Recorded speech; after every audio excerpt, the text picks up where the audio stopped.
Me a baya? Haufa. Mami wando a gefe. Me a baya? Samari sun ce waya sai yan mata a baya amma ni na wando ya sai mun. Me a baya?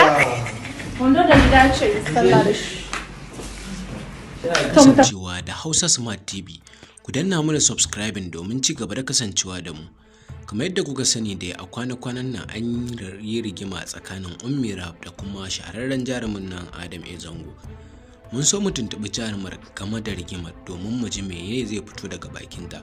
Sai dai har zuwa yanzu da muke haɗa wannan rahoto, jarumar bata ce komai ba. Waɗansu daga cikin mutane suna amfani da wannan damar domin su ga sun ƙara ƙuntatawa jarumin ta dalilin wannan jaruma. Wai kai baka ganin 'yan mata ne? Gani kai. Amma da kyakkyawa kamar ki ce, ba na ce na taɓa gani ba. So da ni kyakkyawa ce, sai kai ta kura min ido? Jarumar ta yi amfani da damar da ta samu inda take yin bidiyo da dama take zagin jaruman, misali dai kamar wannan bidiyo. Idan ka shiga shafin jarumar za ka ga irin wannan bidiyon da yawa kala-kala wanda take yi a TikTok, sannan ta postin ɗinsu a Instagram ɗinta domin ta ɓaganta wa jarumin rai.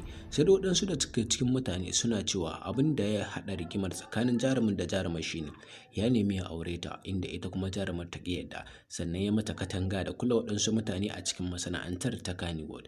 Waɗansu daga cikin mutane ma daga wata majiya sun ce ya raba ta ne dalilin baba, inda ya hana ta yin aikin mutane da yawa, inda sai aikinsa kaɗai farin wata. Sai dai jarumar ta ce hakan ba zai yiwu ba, saboda haka ne suka samu saɓani, inda ta bar gidan nasa kuma ya kore ta.